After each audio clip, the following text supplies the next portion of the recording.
चलिए, ग्रेविटेशन जो टॉपिक है हमारा वो क्या है? Universal law of gravitation. यहाँ जो हम ग्रेविटेशन पढ़ रहे हैं ये यूनिवर्सल लॉ ऑफ ग्रेविटेशन है।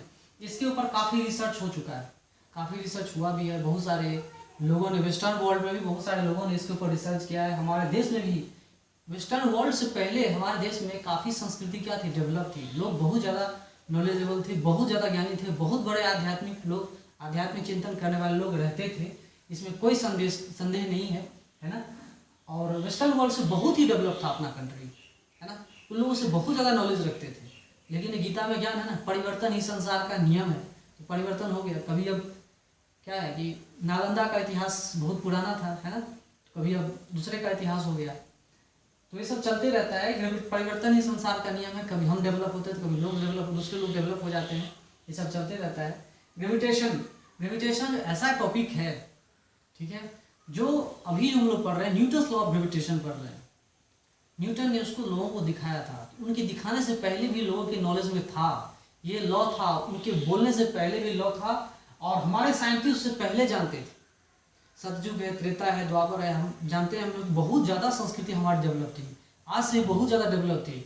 आज से भी ज़्यादा, बहुत ज़्यादा मॉडल था, मॉडल संस्कृति थी। बहुत ज़्यादा संस्कारी लोग रहते थे, बहुत पावरफुल लोग रहते थे, है ना। दिमाग का इस्तेमाल, हर चीज़ वो जानते थे। तो यही सब चीज़ें हमें पढ़ना है। अभी हिस्ट्री के बारे में थोड़ा सा पढ़ना है कि उस ज़माने में लोग भगवान से भी टक्कर ले लेते थे।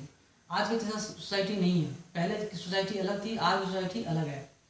तो हमें थोड़ा हिस्ट्री के बारे में जानना होगा कि आखिर ग्रेविटेशन का हिस्ट्री कैसे डेवलप हुआ, कैसे ग्रेविटेशन के बारे में लोग जानते हैं, है ना। तो मैक्सिमम पार्ट जो आता है अभी आपका, वो आएगा वेस्टर्न वर्ल्ड का।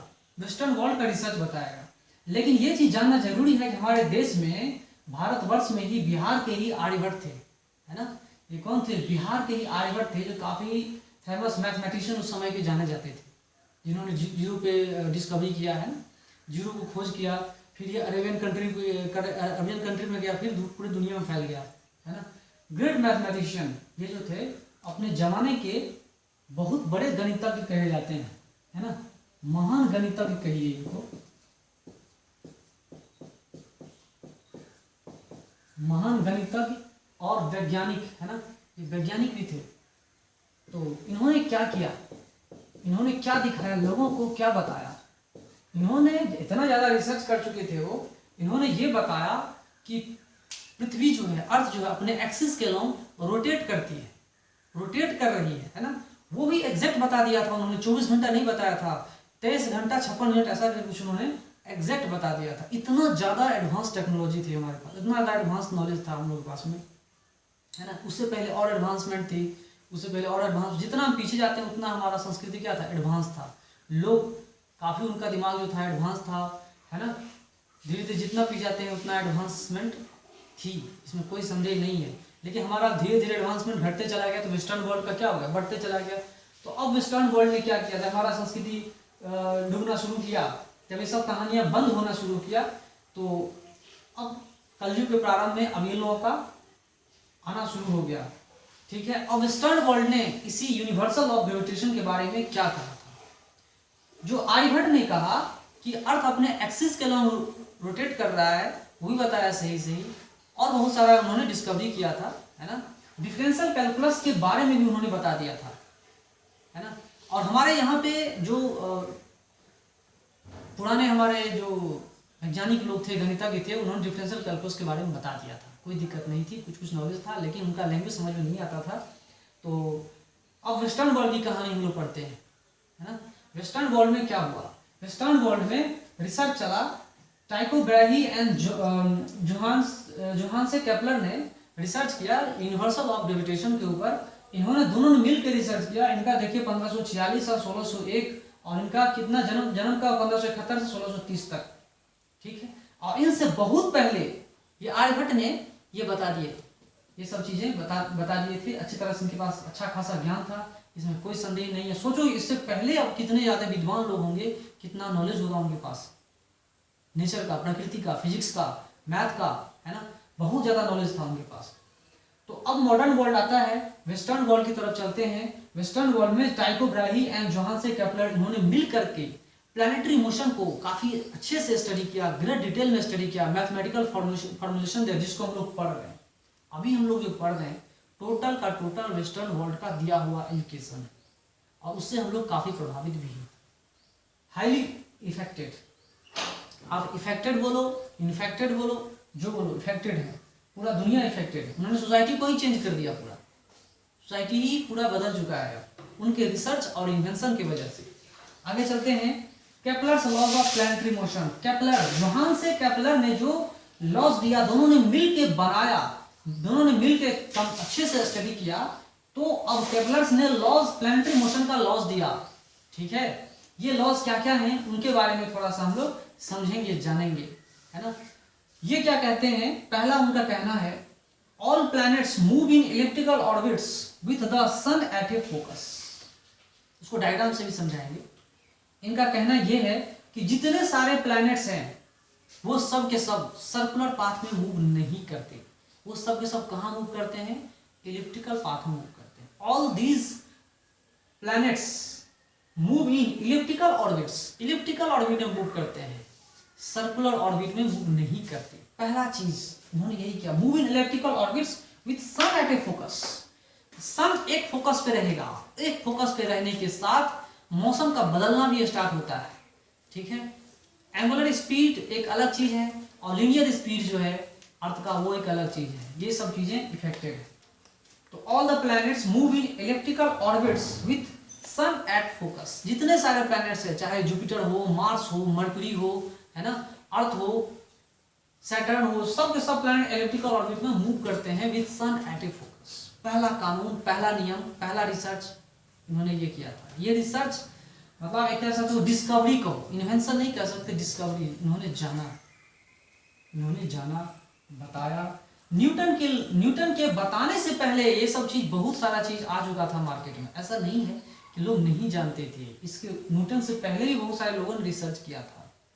हमारे यहाँ पर जितने सारे ऋषि मुनि थे, जो गणितज्ञ थे, वैज्ञानिक थे, वो लोग भी बहुत सारा चीज जानते थे।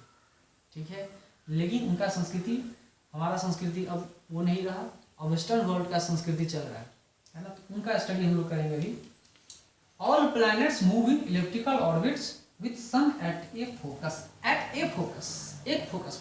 वैसे इंग्लिश में दो फोकस होते हैं। एक फोकस पे सन रहेगा, फिर प्लैनेट रिवॉल्व करेगा। कैसे? इलिप्टिकल पाथ में, इलिप्टिकल ऑर्बिट में मूव करेगा। ओके, चलिए सही है, ये बात भी हम लोग समझ गए और हम आपको समझाएंगे भी। इसको डायग्राम से भी आप समझ सकते हो आसानी से। ये मान लो इलिप्स है, इट इज इलिप्स। ये क्या है? इलिप्स। अभी हम लोग देखिए कितना है वेस्टर्न वर्ल्ड का रिसर्च कि अभी हम लोग इंग्लिश में पढ़ रहे हैं, इंग्लिश में पढ़ना पड़ता है। पहले क्या था? संस्कृत में पढ़ना पड़ता था, हिंदी में पढ़ना पड़ता था। अभी उनके द्वारा इतना इन्वेंशन हो चुका है, इतना आविष्कार हो चुका है कि हमें इंग्लिश में ही पढ़ना पड़ रहा है। Because all this discoveries and inventions are made by the British और इंग्लिश में, इसीलिए हमें इंग्लिश पढ़ना पड़ रहा है। और बहुतों को समझ में नहीं आता है सब चीज़, इंग्लिश कमजोर होता है, इंग्लिश को मजबूत बनाना होगा, है ना। बहुत क्वेश्चन ही समझ में नहीं आता है। IIT नीट के क्वेश्चन एग्जाम में बैठते हैं तो उनको बहुत सारे स्टूडेंट को क्वेश्चन ही समझ में नहीं आता है इंग्लिश का, क्या कह रहा है क्वेश्चन में, क्वेश्चन ही समझ में नहीं आता, क्या आंसर बनाएंगे वो। तो सबसे पहले उनको इंग्लिश मजबूत करना होगा, ABCD पढ़ना होगा, है ना। ABCD पढ़ करके स्टेटमेंट को समझना होगा, क्वेश्चन क्या कह रहा है। पहला चीज़ यही समझने में बहुत सारे स्टूडेंट को दिक्कत आती है। आगे क्या बनाएंगे? लैंग्वेज प्रॉब्लम जो आता है, नीट का एग्जाम हो, IIT एग्जाम हो, सबसे बड़ा समस्या क्वेश्चन ही समझ में नहीं आता है इंग्लिश में। अब क्वेश्चन ही समझ में नहीं आएगा फिर कैसे क्वेश्चन सॉल्व करेंगे?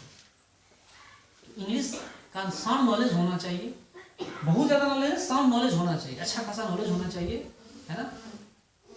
तो बहुत सारा चीज़ समझ में आ जाता है। We must have the sound knowledge of English now this time. अभी के समय में यही चल रहा है, जो चल रहा है वही हमें समझना है। ये इलिप्स है, इसको हिंदी में क्या बोलते हैं? मुझे भी समझ में नहीं आ रहा है इलिप्स को हिंदी में क्या पढ़ते हैं, लेकिन इंग्लिश में पढ़ रहे हैं, इलिप्स पढ़ रहे हैं। अंग्रेजों का दिया हुआ नाम है इलिप्स। क्या इसे पहले नहीं जानता था? इलिप्स सर्किल नहीं है, ये इलिप्स है। इसको बोलते हैं मेजर एक्सिस, ज़्यादा लंबा है, इसको बोलेंगे माइनर एक्सिस। हमने मेजर एक्सिस को थोड़ा बड़ा करके दिखाया है, हो सकता है, क्यों नहीं हो सकता। ये मान लिया हमने। बी मैथमेटिक्स में आप पढ़ेंगे इलिप्स, है ना। SL लोनी का बुक आता है वो आप पढ़ेंगे। ये सेम मेजर एक्सिस है, ये सेंटर अगर हम मान लें, ये सेम मेजर एक्सिस है और ये सेम मैनर था और ये क्या सेमी मेजर एक्सिस है, यहाँ पर भी ये है ना। अब क्या है कि पहला स्टेटमेंट क्या दिया था, all the planets move in elliptical orbit. अरे भाई तो यहाँ पे मान लो अपना अर्थ है, यहाँ पे मान लिया अपना क्या है, अर्थ है। फोकस दो है, इलिप्स का दो फोकस आता है, एक यहाँ पर भी है एक यहाँ पर भी होता है, एक इलिप्स का दो फोकस, लेकिन एक फोकस हम मान के चलेंगे, एक फोकस यहाँ पे सन है। अब ये मूव कर रहा है, चारों बगल मूव भी कर रहा है प्लस रोटेट भी कर रहा है, समझिए बात को, रोटेट भी कर रहा है प्लस मूव भी कर रहा है। रोटेट क्यों कर रहा है, रोटेट इसलिए रोटेट नहीं करेगा तो दिन और रात कैसे होगी। Earth rotates along its axis, earth अपने एक्सिस को रोटेट भी करता है, अगर रोटेट नहीं करे तो फिर दिन और रात कैसे होगा, रिवॉल्व नहीं करे तो मौसम परिवर्तन कैसे होगा। जब दूर आ जाता है तो ठंडे का टाइम आ जाता है, धीरे धीरे ये इसका लीनियर स्पीड कम हो जाता है। जब नजदीक आएगा तो जब इसके नजदीक आएगा तो गर्मी का टाइम आता है ना, बहुत तेज गर्मी आ जाती है, दूर रहा तो ठंडे का टाइम आता है। तो ऋतुओं का परिवर्तन होना ये सब इन्हीं सब के ऊपर बेस्ड है। जब आर्यभट्ट ने जान लिया था सब चीज, वेस्टर्न वर्ल्ड में अंधेरा छाया हुआ था। वो लोग समझते क्या थे कि सेलेस्टियल बॉडीज जो हिवेनली बॉडीज हैं, हिवेनली बॉडीज स्वर्ग का या नर्क का कहीं का भी, जो उनके ऊपर यूनिवर्सल ऑफ ग्रेविटेशन अप्लाई नहीं होता, उनका अलग कानून होता है, यहाँ का अलग कानून होता है। बहुत अंधेरा था उधर, लेकिन न्यूटन के आने के बाद इसमें अंधेरा छट गया है ना। तब बहुत सारे लोगों ने काफ़ी रिसर्च किया, आजकल का रिसर्च बहुत ज़्यादा हो गया है कि आदमी को भी मून पे भेजा जा रहा है। बहुत सारा जो रहस्य था हमारे अंतरिक्ष का, बहुत सारे रहस्यों को हम लोग जानने लगे क्या क्या हो रहा है। ओके, लोग मून पे जा चुके हैं, मार्स पे जा चुके हैं, है ना। रिसर्च काफी आगे चला गया है, हम लोग पीछे रह गए हैं। यहाँ पे देखिए अर्थ है, ये सन के चारों बगल चक्कर काट रहा है, इलिप्टिकल पाथ में मूव कर रहा है। सन एट ए फोकस, एक फोकस पे, यहाँ भी नहीं यहाँ भी नहीं, एक जगह पे है, मान लो स्थिर है। अगर एक जगह पे है इसका मतलब क्या, स्टेशनरी है, रेस्ट पर है, एब्सोल्यूट रेस्ट पे नहीं है, रिलेटिव रेस्ट। इसके कंपैरिजन में ये रिलेटिव रेस्ट पर है, मिला जुला के, क्योंकि ये बहुत मास है, इसका बहुत ज्यादा मास है, हजारों अर्थ को अपने अंदर निकल सकता है, हजारों अर्थ को अपने अंदर निकल सकता है। तो रिलेटिव रेस्ट पे आप मान सकते हो, एब्सोल्यूट रेस्ट पे नहीं मानो, क्योंकि ये भी दूसरे स्टार की तरफ मूव करते रहता है, मिल्की वे गैलेक्सी जिसको बोलते हैं, है ना। तो ये इलिप्टिकल पाथ में प्लैनेट, जितने सारे प्लैनेट्स हैं सबके सब मूव करते हैं, चाहे वो मार्स हो, जुपिटर हो, सैटर्न हो, यूरेनस हो, नेपच्यून हो, प्लूटो हो, मर्क्यूरी हो, है ना, सब के सब इलिप्टिकल पाथ में मूव करते हैं with sun at a focus. Sun एक फोकस बना करके, एक फोकस एक जगह फिक्स है सन, फिर चारों ओर मूव कर रहा है। ये नहीं कि यहाँ चला गया फिर यहाँ चला गया सन, ऐसा नहीं, दो फोकस होते हैं इलिप्स का, लेकिन या तो यहाँ रहेगा या तो यहाँ रहेगा, याद रखिएगा इस बात को। Second, the radius vector from the sun, दूसरा चीज, the radius vector from the sun to the planet Swift equal area in equal time, ये भी हम लोग समझेंगे। नेक्स्ट में क्या है, the square of the time period of planet is proportional to the cube of the semi major axis of the ellipse। काफी research हो चुका था उस टाइम, ये सब चीज समझिए। Square of the time period of the planet, किसी भी प्लैनेट का टाइम पीरियड जो है वो किसके ऊपर डिपेंड कर रहा है, cube of the semi major axis. Semi major axis अगर हमने ए दिया है तो ए के ऊपर डिपेंड कर रहा है, ए क्यूब इस तरह से डिपेंड कर रहा है, समझ में आ रहा है, ए क्यूब पे उसके ऊपर डिपेंड कर रहा है। तो ये सब चीज हम लोग समझेंगे, आगे भी जानेंगे और नॉलेज को बढ़ाएंगे, है ना। रिसर्च करना है, फिजिक्स के प्रति इंटरेस्ट जगाइए तो ब्राइट फ्यूचर तो है ही, अच्छा खासा रैंक भी आएगा नीट में, है ना, और जेईई में अच्छा खासा रैंक आएगा। तो इसके लिए हमें फिजिक्स में इंटरेस्ट जगाना होगा, और जिनका इंटरेस्ट नहीं है उनको जगाना चाहिए, और नहीं जाग रहा है तो दिक्कत है। ओके,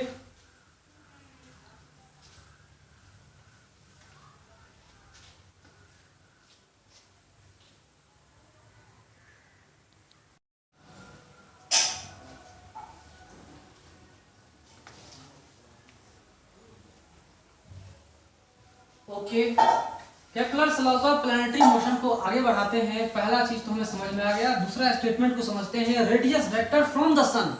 अगर ये सन है तो रेडियस वेक्टर फ्रॉम द सन, अगर प्लैनेट का पहला पोजीशन ये है, दूसरा पोजीशन ये है, ठीक है, तो क्या है radius vector from the sun to the planet Swift equal area in equal time interval.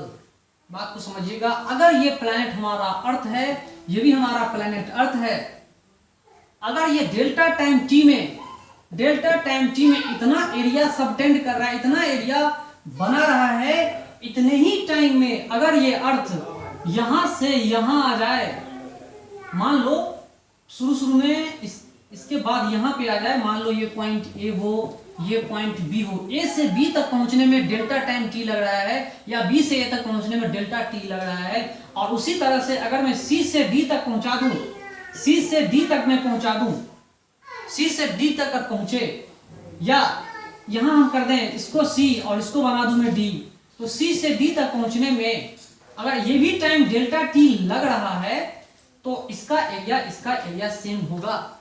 लेकिन क्या आपको दिख रहा है एरिया सेम है? नहीं, एरिया सेम नहीं दिख रहा है। तो टाइम इंटरवल इतना हम लोग मान के चलेंगे, और क्लियर कट आपको दिखाते हैं, देखिएगा यहां से। अब ये समझ सकते हैं कि इसका एरिया जो होगा इसके एरिया के आसपास आ रहा है, थोड़ा मोड़ा अविश्वास हो जाएगा। ओके, ये भी डेल्टा टाइम टी में ही, जब प्लैनेट ए से बी गया डेल्टा टाइम टी में, कितना एरिया शिफ्ट किया। अब इतने ही टाइम इंटरवल में कहां से कहां जा रहा है, सी से डी में भी जा सकता है, या डी से सी में भी जा सकता है, कोई दिक्कत नहीं है। बात को समझिए, है ना, सी से डी में भी जा सकता है, कोई दिक्कत नहीं, इतने ही टाइम इंटरवल। ओके, तो इतने ही टाइम इंटरवल में इक्वल एरिया शिफ्ट करेगा। तो क्या कह रहा है दूसरा कानून, क्या कह रहा है, radius vector from the sun, radius vector यहां से प्लैनेट के ऊपर radius vector swift equal area in equal intervals of time, equal intervals of time में सेम एरिया। अगर इसकी एरिया ए है तो इसका भी एरिया ए होगा, इन सेम टाइम में एरिया क्या होना चाहिए, सेम होना चाहिए। ये दूसरा लॉ कहता है, कैप्लर्स का दूसरा लॉ, दूसरा कानून कहता है। ठीक है जी, तो इससे आपके बात आपको समझ में आ गया होगा कि एरिया और टाइम इस तरह से रिलेटेड है। अगर इक्वल टाइम आ जाए तो आप समझ सकते हैं, है ना, आधे टाइम में कितना एरिया शिफ्ट करेगा, आधे टाइम में उतना ही एरिया शिफ्ट करेगा। ये दूसरा कानून कहता है। तीसरा कानून क्या कहता है, थर्ड लॉ क्या कहता है, क्या प्लस थर्ड लॉ क्या कहता है कि थर्ड लॉ के हिसाब से टाइम का स्क्वायर, टाइम पीरियड जो होता है किसी भी प्लैनेट का सन के चारों बगल, that is directly proportional to cube of the semi major axis. तो इससे हम तुलना भी कर सकते हैं एक प्लैनेट का दूसरे प्लैनेट से, क्या टाइम पीरियड कितना कम है ज्यादा है, ये भी हम कंपेयर कर सकते हैं। Suppose that semi major axis of Jupiter A J, Jupiter is 2 times semi major axis of earth, मान के चलते हैं इतना है। ओके, तो टाइम पीरियड का क्या स्थिति होगा, टाइम पीरियड की क्या स्थिति होगी, मैं यहां पे, हाँ चलो इतना कर देते हैं। तो टाइम पीरियड का रेशियो अगर हम पूछना चाहें, time period of Jupiter divided by time period of अर्थ, इसका हम लोग रेशियो निकाल सकते हैं, कोई दिक्कत नहीं है। यहां पे लिखेंगे एजे का क्यूब डिवाइडेड बाय एई का क्यूब, है ना, इसका रेशियो निकालेंगे तो कितना आ रहा है, एजे का 2 टाइम्स आ रहा है ना, तो यहाँ पे आ जाएगा 8, मतलब टाइम पीरियड जो है ये इसका स्क्वायर आ रहा है। तो टाइम पीरियड ऑफ जुपिटर, इसका रूट अंडर निकालेंगे, है ना, that is equal to 2 root under 2 time period of earth के टाइम पीरियड से इतना गुना ज्यादा होगा। इस तरह से हम लोग टाइम पीरियड को कंपेयर कर सकते हैं, कोई दिक्कत नहीं है। या सेम मेजर एक्सिस का रेशियो भी हम इससे आसानी से फाइंड कर सकते हैं। ओके, चलिए फिर हम लोग आगे चलते हैं। और ये सब आप क्लास 9th में पढ़े होंगे, ये सब क्लास 9th का ही टॉपिक है। क्लास 9th में ही बहुत सारा क्वेश्चन इससे रिलेटेड पूछा जाता होगा, है ना, आप इसे बहुत सारे मेथड्स पढ़ते होंगे। 11th में इसको हम लोग ओमिट कर देते हैं, अवॉइड कर देते हैं, क्योंकि क्लास 9th में हम लोग पढ़ चुके हैं, है ना। क्लास 11th में कुछ डिफरेंट चीज पढ़ेंगे। Okay,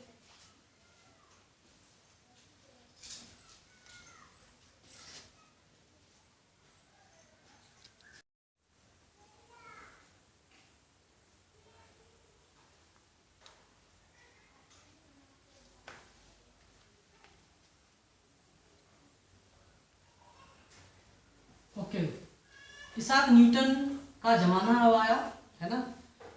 Newton's laws of gravitation, इसको हम लोग न्यूटन्स लॉज ऑफ ग्रेविटेशन पढ़ते हैं, जबकि उनसे पहले भी रिसर्च हो रहा था, बहुत लोग रिसर्च किए भी थे है ना। इससे पहले भी लोग बता चुके थे, लेकिन उन्होंने मैथमेटिकली प्रूव किया था, बताया था है ना।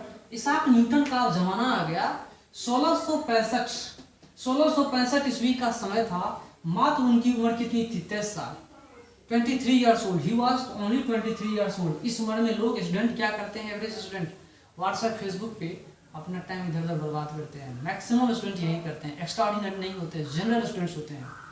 ये लोग एक्स्ट्रा ऑर्डिनरी स्टूडेंट थे है ना। ये 23 साल की उम्र में ही बहुत सारा चीज रिसर्च कर लिया था। अब ये 23 साल के हुए तो इनका डेट ऑफ बर्थ भी निकाल सकते हैं। इससे हम लोग 23 साल घटा देंगे तो उनका डेट ऑफ बर्थ निकल जाएगा है ना। कितना आ रहा है? 2 और ये कितना है? 4। 1642 में इनका जन्म हुआ था, इंग्लैंड में जन्म हुआ था है ना। इनका घर कहाँ था? लिंकन शायर में इनका घर था। और कॉलेज क्या था? कैम्ब्रिज वाला कॉलेज था, जो काफी फेमस कॉलेज है दुनिया में उस समय, नंबर 1 कॉलेज का आप मान सकते हैं है ना। इंग्लैंड के बहुत बड़े मैथमेटिशियन साइंटिस्ट कहिए है ना। इनका नाम इसाक न्यूटन है, जनरल न्यूटन के नाम से जानते हैं। 23 साल का उम्र था 1665 में। उनका उम्र, जन्म कब हुआ? 1642 ईस्वी है ना, मेडिवल टाइम में। तो 1642 में इनका जन्म हुआ था। अब देखिए कि जब 1642 में जन्म हुआ, 23 साल के हुए, तो इनका कॉलेज क्या हो गया? बंद हो गया, लॉकडाउन हो गया। क्यों हो गया? प्लेग की वजह से। उसमें एक भयानक बीमारी प्लेग फैली हुई थी। इंडिया में भी आया था, 1990 के आसपास आई थी प्लेग। ऐसा नहीं कि इंडिया में नहीं आया है, 1990 के आसपास आया था। और उस समय इतनी भयानक प्लेग थी, कॉलेज को इंडेफिनिट टाइम के लिए बंद कर दिया गया था। इसी दौरान उन्होंने क्या किया था कि बहुत सारी चीज़ों का खोज किया, डिफरेंशियल कैलकुलस को खोज किया। ये जो रिवॉल्यूशनरी डिस्कवरी उन्होंने यूनिवर्सल ऑफ ग्रेविटेशन के बारे में खोज किया था, उसी टाइम के अंदर में किया था। उसी टाइम के दौरान जब वो रेस्ट ले रहे थे, इनडिफिनिट टाइम में जब रेस्ट दे दिया गया था, छुट्टी पे थे सब के सब स्ट्राइक में सब कुछ बंद हो गया था, तब उस समय ऐसा उन्होंने खोज किया था। अभी का टाइम चल रहा है कोरोना है ना, कोविड-19 का टाइम कह रहे हैं है ना। 2020 चल रहा है अभी। आज कौन सा तारीख है? आज 24 तारीख है, 24 अप्रैल है ना। आज जो 24 अप्रैल है, तो अभी भी इसका असर बहुत ज़्यादा है। अभी भी क्या हो रहा है? भयानक जो है लॉकडाउन का स्थिति आ चुका है। पूरी दुनिया बहुत सारे लोग मारे गए हैं, और इससे भयानक कोई बीमारी अभी तक नहीं पता चला था। इससे भी ज़्यादा भयानक बीमारी इसकी थी। ये पूरे दुनिया में फैला हुआ है। Whole world is affected by corona, कोविड-19। भयानक लॉकडाउन है, सबको घर में ही पैक किया हुआ है। तो अभी हम लोग घर में हैं, तो हम लोगों ने ऑनलाइन क्लासेस का स्टार्ट किया है ना, जो स्टूडेंट को काफ़ी अच्छा लगेगा पढ़ने में।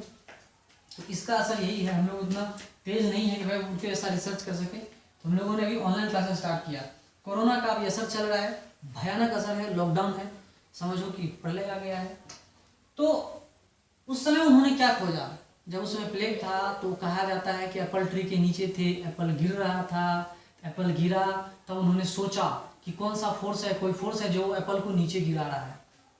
चलो ठीक है। और हम लोगों के पास अगर एप्पल गिरता, जामुन गिरता, आम गिरता, तो क्या सोचते? क्यों गिरा? अरे क्यों गिरा? खाने के लिए गिरा, खा लेते उस चीज को है ना। उन्होंने कुछ और सोचा। उन्होंने क्या सोचा कि जो एप्पल गिरा वो क्यों गिरा? कोई ना कोई फोर्स उसको खींचा अपनी तरफ। पहला चीज उनका गेस यही था। क्या पूछा? Which force responsible for the fall of Apple? Which force is responsible for fall of Apple? Gravitational force of attraction. ये कौन सा फोर्स है भाई? इसको बोलते हैं ग्रेविटेशनल फोर्स ऑफ अट्रैक्शन। उन्होंने जो खोजा वो क्या है? Gravitational force of attraction. Force of gravity भी कह सकते हैं, अर्थ ग्रेविटेशनल फोर्स ऑफ अट्रैक्शन भी कह सकते हैं इसको। ग्रेविटेशनल फोर्स ऑफ अट्रैक्शन की वजह से अट्रैक्ट हुआ। ये मान लो अपना अर्थ है, ये न्यूटन साहब हैं इतने लंबे, और यहाँ पे ये पेड़ है, ठीक है। यहाँ से एक एप्पल गिरा। अब खड़े खड़े सोच रहे हैं, क्या सोच रहे हैं भाई? यहाँ दिख रहा है कि अर्थ से बड़ा तो एप्पल का पेड़ है, ऐसा नहीं, मैंने बना के दिखाया है ना। तो यहाँ पे एप्पल गिर रहा है, तो अब उनको ये बात समझ में आ गई कि एप्पल तो गिर रहा है तो कोई ना कोई फोर्स उसको क्या कर रहा है, खींच रहा है। दूसरा चीज फोर्स ही है जो खींच रहा है। दूसरा चीज उन्होंने गेस किया, सोचा कि इसकी डायरेक्शन क्या होगी, तो इसकी डायरेक्शन अर्थ के सेंटर की तरफ होगी। सेंट्रल फोर्स उन्होंने जो बताया उस समय वो क्या था, सेंट्रल फोर्स। इस direction must be towards the centre of the earth. इसका डायरेक्शन किधर है, centre of the earth. Direction क्या है, टुवर्ड्स अर्थ सेंटर। किधर है भाई, टुवर्ड्स अर्थ सेंटर, अर्थ के सेंटर की तरफ इसकी डायरेक्शन होगी। ये उन्होंने दो बात क्लियर कट बता दिया। ठीक है, तो अब हम लोग और आगे पढ़ेंगे कि डायरेक्शन तो उन्होंने बता दिया। फिर एक चीज और जो उस समय में आ चुका था वो क्या था, time T that is equal to 27.3 days to 27 दिन। और 0.3 का मतलब क्या, 8 घंटे है ना। 8 घंटे लगते हैं मून को रिवॉल्व करने में अर्थ के चारों बगल। और डिस्टेंस जो है अर्थ से मून तक ये डिस्टेंस है। तो सेंटीपिटल एक्सेलरेशन कितना होगा, सेंटीपिटल एक्सेलरेशन कितना होगा ये समझिए। पहले मान लीजिए अपना ये अर्थ इतना बड़ा है और मून इतना छोटा। अब ये सर्कुलर पाथ में मूव कर रहा है एक डिफिनिट रेडियस में, ठीक है। और इस रेडियस को कैपिटल आर मान लीजिए। अब ये कैपिटल आर है तो सेंटीपिटल फोर्स क्या होगा, उस समय उन्होंने खोजा था कि सेंटीपिटल फोर्स जो होगा वो टुवर्ड सेंटर है ना, टुवर्ड सेंटर। ये हम सर्कुलर मोशन में पढ़ चुके हैं। Centripetal force is toward the centre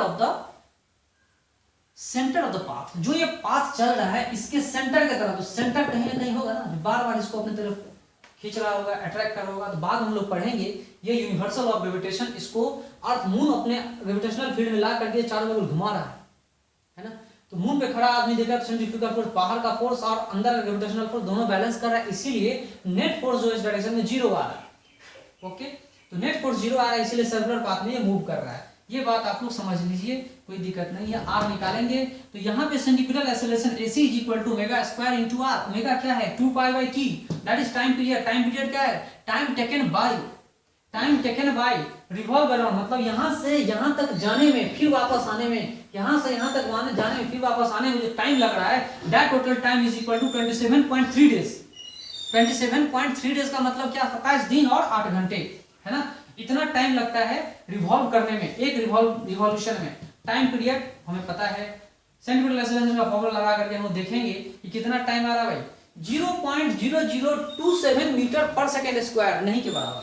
acceleration जो है सेंटीपिटल एक्सेलरेशन ये नहीं के बराबर, जीरो है, 0.0027 इतना एक्सेलरेशन है। ओके, तो मतलब आप लीनियर स्पीड से आप या एंगुलर स्पीड से आप इसको फॉर्मूला को रिलेट कर सकते हैं, सोच सकते हैं कितना एक्सेलरेशन कम है, कितना एक्सेलरेशन कम है, बहुत कम है, 0.0027 मीटर पर सेकंड स्क्वायर, 0 के आसपास समझ सकते हैं। ठीक है, इसका मतलब ये नहीं है कि पूरी तरह से अट्रैक्ट नहीं कर रहा है, अट्रैक्ट कर रहा है, कम कर रहा है, बहुत कम कर रहा है ना। तो चलिए ये सब चीजें हम लोग पढ़ेंगे। अभी हमने पढ़ा इतना मीटर पर सेकंड स्क्वायर सेंटीमीटर एक्सेलरेशन है, ठीक है। ओके, फिर आगे देखेंगे।